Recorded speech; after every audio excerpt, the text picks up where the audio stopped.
Who are you? What is your brand? What do you stand for? You want Yeah. it everywhere. You want it on your social media. Yeah. You want to get video clips of your customers using it, talking about it, things like that. You want to put all of that onto your website. The Yeah. personality of the founder um, makes the difference.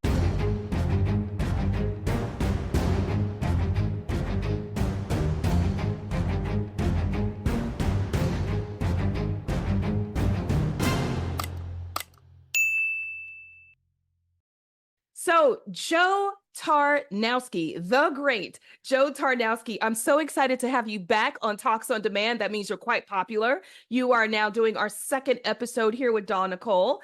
And Joe, we're going to get into it today. First of all, we had a great first episode. Now we're going to continue the conversation. We're going to talk about brand storytelling for women-owned businesses particularly. And I can't wait to get into this one because I will tell you personally, when I go into store shelves, Joe, I pick up things. My husband laughs because he knows I'm a backstory person. I turn Mhm, it over and I want to know if there's a good story. And usually, if there's a good story, I'm going to buy the product. So mhm. let's talk about it. I have so many questions for you. But before we start, you had a question for me. I want you to Yeah, ask it again, if that's okay. I want everyone sure. to hear this question. Yeah. Well, I mean, basically, it's the one to start off with is why is brand storytelling particularly important for women-owned businesses? Yeah, well, especially, and I'm glad you asked me that because we were talking about the women-owned business members in the community. Well, one thing I'll say is there's so much competition out there, right? Like Mhm, very rarely do you see someone in a blue ocean. Like everyone sells candles, right? Or mhm. good people sell candles. They sell clothing, right? They sell a sauce, a seasoning. But I think what society is really looking for, a certain amount of people, they're looking to connect. They're looking for that Yep. connection. And I feel like a story is a part of that connection. In a good story, we'll talk about who you are and why you do it, even when you're not in the room. And so for me, Joe, a story is about really putting myself in your shoes and understanding who you are and why you started. And if I Mhm. can resonate with that, I'm ready to go. I'm brand loyal. Like I start at the story. So I think it's a critical way to differentiate ourselves from the competition because while Mhm. everyone may have your product, right, not everyone has your story. That's Mhm. why I think it's critical for women to tell their stories wherever they can on their packaging and making sure it's clear and apparent. But what about you? How important is this in retail for the stories to be told? I want to get your perspective too. I think it's more important now than ever, especially with emerging brands, especially with younger consumers, Yeah. right? You have Gen Z, millennials, whatever the next group is going to be called, Gen Alpha, I Yeah. think, is they are not so much about big brands. They want something unique that has a backstory that they can relate to.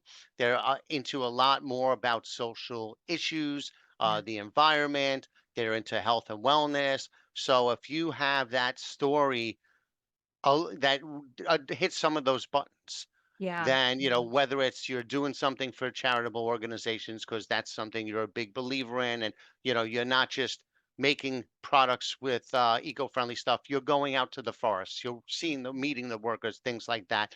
They want to really know that you have a story behind the brand. If it's family owned, Yeah. women owned, you want to know the women, the family, the Yeah. people behind it, and that's really important to these consumers. Again, now more than ever. Yeah, I love that you said that. So this brings me to my second question, or I guess the first question for you is, so how can women, what is the right way to convey their value proposition in that story so that without being salesy, meaning, and let me explain.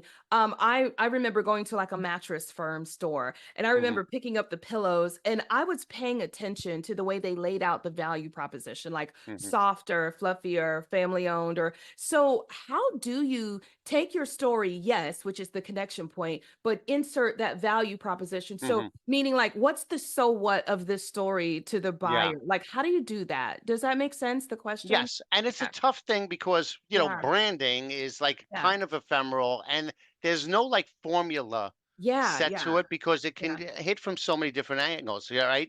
One, you got to figure out unique value Yeah. proposition, your point of differentiation, the Yeah. personality of the founder um makes the difference too.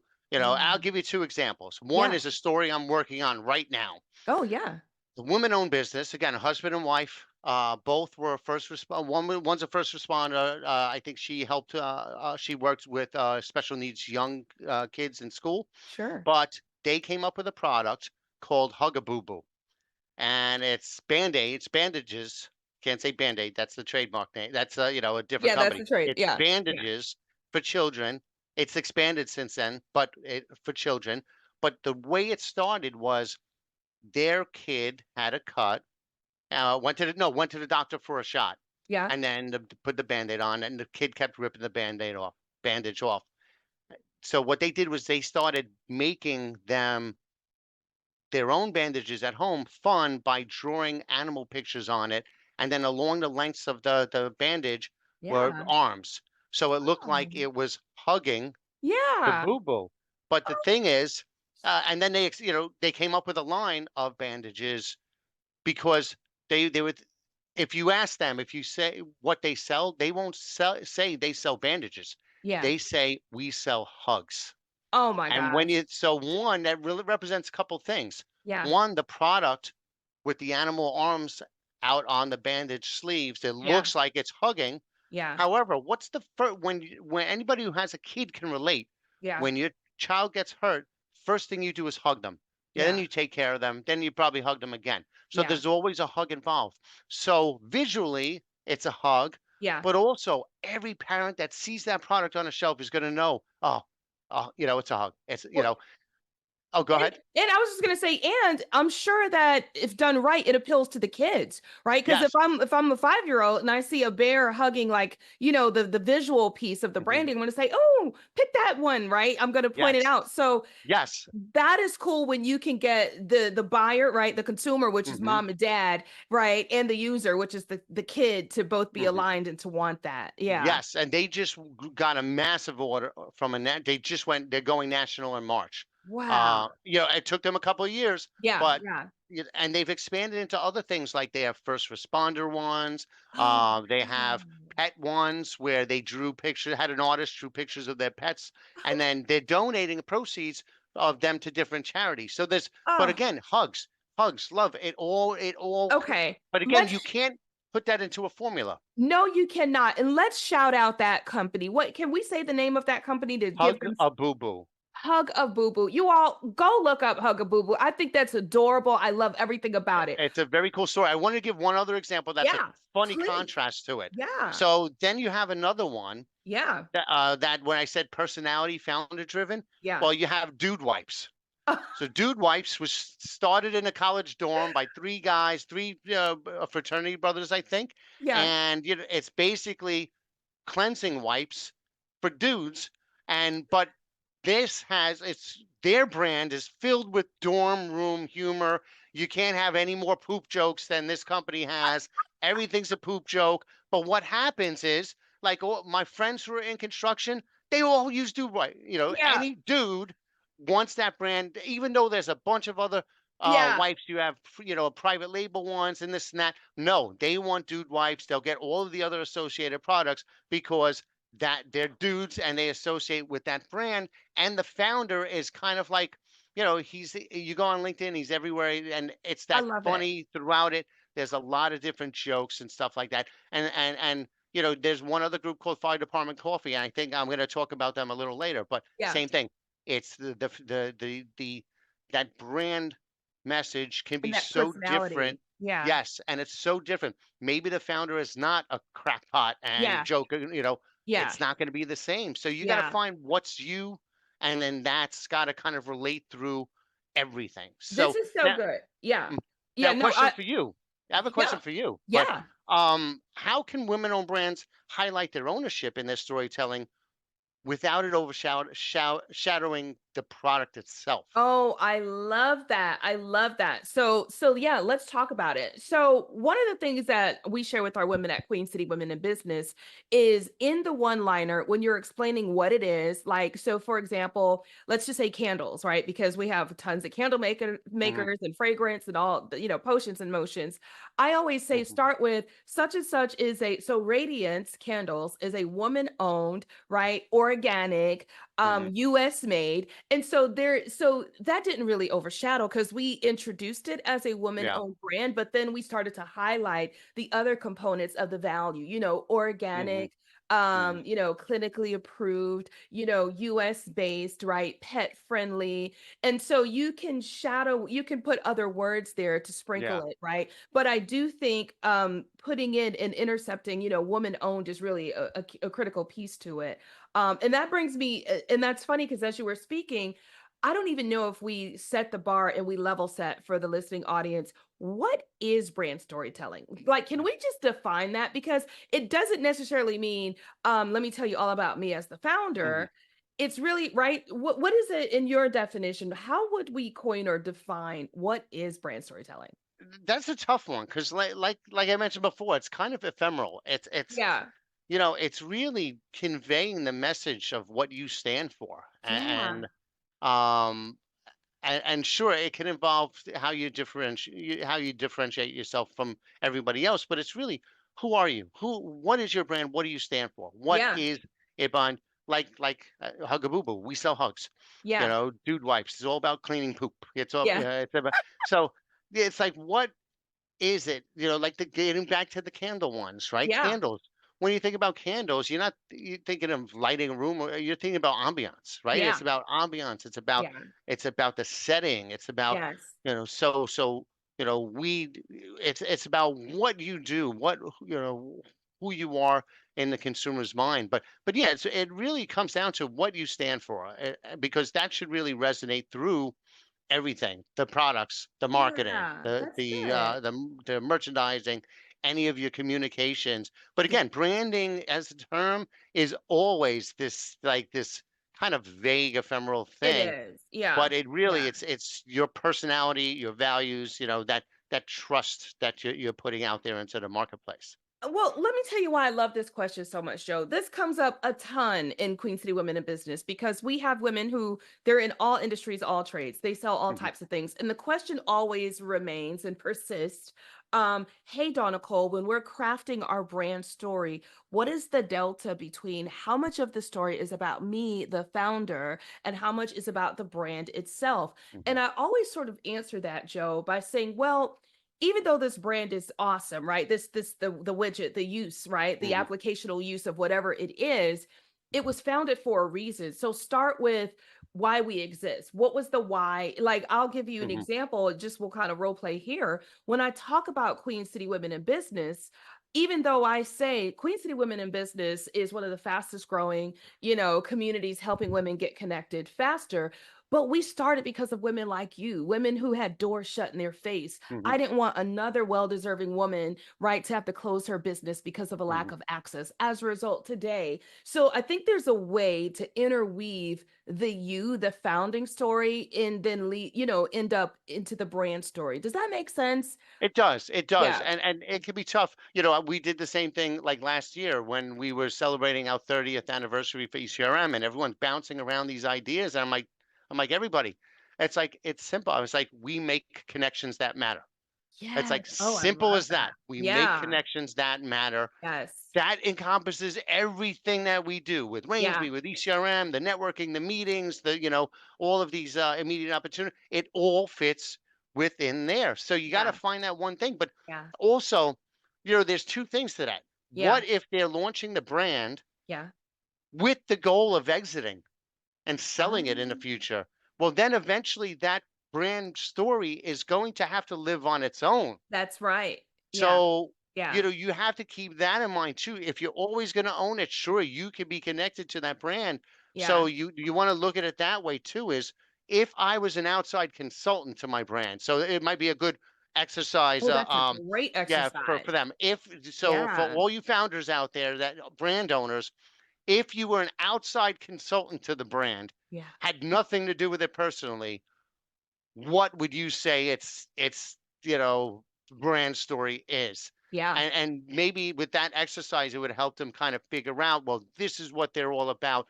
And again, if they're so tied to it, sometimes the personality of the founder is such a powerful influence that it needs to be a part of that brand story, at Yeah. least up Yeah. until something happens, like an exit, and someone acquires it and then it takes on another meaning. But yeah, I mean, it could be one, it could be both, it could be neither if you keep it Yeah. separate. So, no, listen, we could talk on this all day. This is always a question, right? For every founder, every brand, no matter who you are, we all want to know this. So let me switch gears just a little bit. I want to talk about testimonials, right? Because Mhm. I still feel like a part of brand storytelling is yes, the founder. By the way, I feel bad. I have dude wipes downstairs in our bathroom, but that's because we have 4 sons. And so Oh, that's yep. why, yeah, that's why I was laughing. I was like, oh my God, I have them I was wondering why downstairs. you cracked up. Yeah. Yeah, that's why I was crying. I was like, "Oh my God," funny.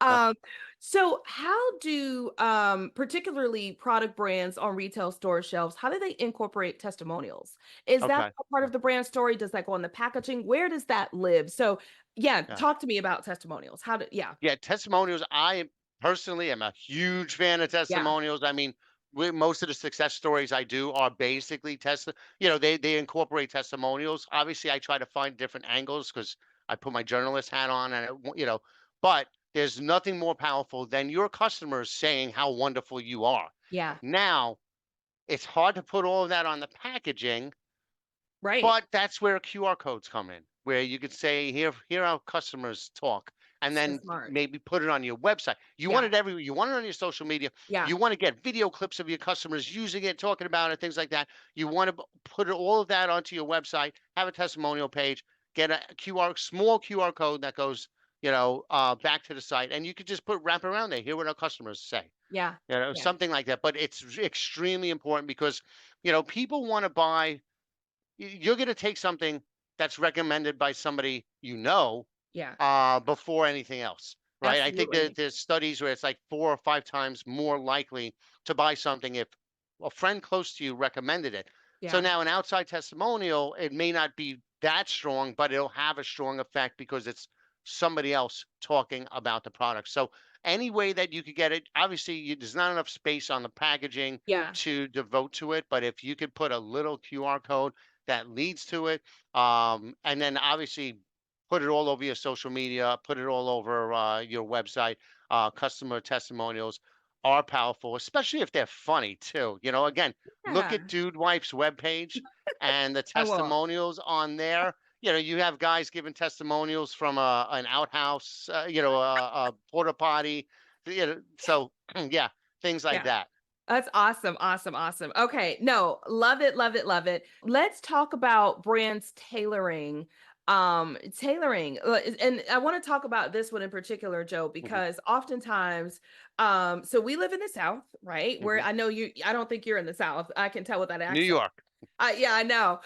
So we're in the Carolinas, and so we're accustomed to seeing certain brands in a certain commercial, but then we'll Hmm. travel and we'll see that same brand with a different commercial, and we say, "Oh wow, we've never seen this commercial before, Hmm. except now that we're in the Midwest. This is interesting." Hmm. And they're not selling grits at Hmm. McDonald's. Now they're selling X for breakfast. Talk to me about tailoring the brand for different markets. Is that a Hmm. thing that those folks who want to be on retail store shelves need to think about? Talk to me about that. Does that go on at all?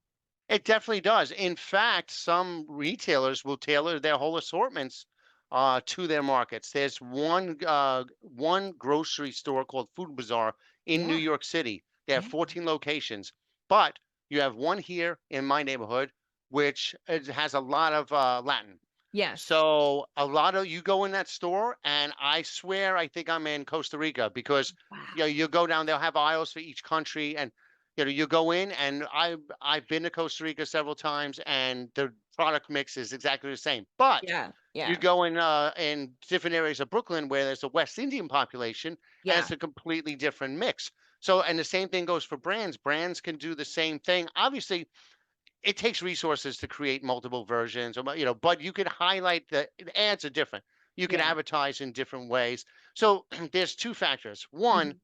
you have that overarching brand that you want to keep consistent Yeah. Yeah. all the time. That's Yeah. that everybody knows, but that's more of a tactical thing, Mhm. right? Mhm. Market by market. It's like, Yeah. sure, if you have a bunch of different products, one is more suited for one area, one is more. So you want to play to your market. You want to play.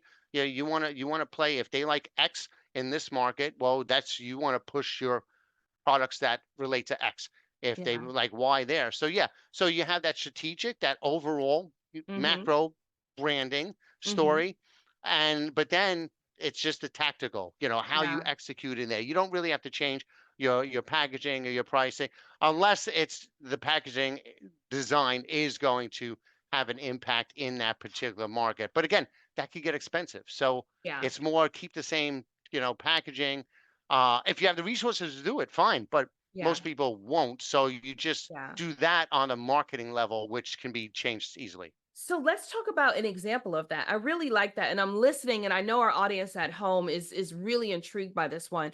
One thing that we share, and then you tell me your take on it, is a good example of that using that candle business again, Mhm, right? So just to your point, we love keeping it authentic, right? Being true to who you are, so that people can familiarize themselves with your brand, mhm. know it when they see it. To what you said, keeping the main content the way it Yeah, needs to be. But then let's say that there's a seasonal thing. Let's say that that same candle maker is invited to a Memorial Day, yeah, market fair. You mhm, may have, Memorial Day inspired branding or a ribbon, right? So yeah, some yeah. easy ways to modify. Something easy. Yes. Yes, yes, or scents like freedom, or some kind of linen, some kind of scent that feels Memorial Day friendly. So these are some easy ways to alter that brand Yeah. experience, right? Or Yeah, and then yeah, especially candles, a lot of times they'll have the labels, right? yeah, So the labels over a glass. So the labels, it's easier to change the label on so right because I'm assuming the candles, it's just the glass case, yeah, and then they'll put the labels on it along the process. So the labels could be printed as needed for or adjusted for different things. But I like your simple yeah, hack of just changing the ribbon, put a yeah. red, white, and blue ribbon around it for Memorial Day or something like that, and say this is our freedom line or whatever. Yeah, So or cookout fun, or just making it fun. And you said something earlier that I thought was so good, and it's underrated. Like, we don't say it enough. I loved mhm, when you said, whoever you are, right? mhm, Authenticity is mhm, about being true to whoever your personality is, whoever you are. If you're funny, fine, crack a joke, right? If you have a mhm. dry humor, be the dry humor person, right? Yeah. If you have an accent, or whatever your thing is, like, really embracing that, I think, Hmm. and letting that show through whatever it is you do. I'll just say I've had a ton of people, even with our own business, right? No, Hmm. we're not on product store shelves because we're a service-based business, but we've had people say, why don't you change it to be this, or let men in? And not that we're anti-men, I want to right? But or why don't you change it to be X and Y and Z? And I Hmm. like to be authentic to why we started and who we are, right? Because that has served us well. Yes. Understanding who we are and who we aren't. Yes, yeah, and then, there's an example of that, that kind of local general thing. There's a brand called Fire Department Coffee. Yes. They started as little guys with us, got into, I think, through we have a diverse owned Yeah. um, food and beverage session at ECRM. They got into Meyer, then it eventually blew up to all of Meyer stores, but they do a lot of local stores too. Now, it's owned by veterans and firefighters, Oh, wow. and Yeah. everything, all the branding. So like, content wise, throughout everything is some sort of fire department theme, Yeah. right? Yeah. So that's everything is, they have fire department coffee cups and stuff like that. The cans are red and Yeah. but they also and then they have a massive social media presence because they do the fire department chronicles where it's all basically fire department humor. Yeah. And that gets into two things. So the first thing is they would do some special local editions in partnership around local fire departments, Uh-huh. which, and I think if I remember correctly, it's just changing the labeling or adding something to the bags of that of the ones going into the stores that are serviced by that fire department, Yeah. that are in that Yeah. fire. So they would do that for, state by state. I think they're Mhm. in North Carolina as well. They did some, Yeah. maybe, I forget which retailer, Mhm. but so they would do a lot of local things like that. But then at the same time, they have all of their merch, they have their gear. And here's one thing I wanted to point out to Yeah. your brands.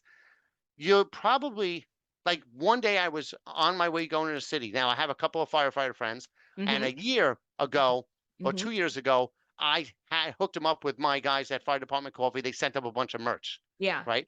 A year later, I was boarding getting on the subway, and I ran into one of those guys. He's still wearing the Fire Department Coffee hat. Now, Wow. you'll never see somebody walking around, at least I've never seen, walking around wearing like a Procter& and Gamble hat, Yeah. or a No, you big brand hat. yeah. But you will often see Yeah. somebody wearing merch of a small brand. Yeah. And it gets back to what we were talking about, the storytelling, that passion. I'm sure there's a lot of people wearing Dude Yeah. Wipes hats out there Yeah. too. Yeah.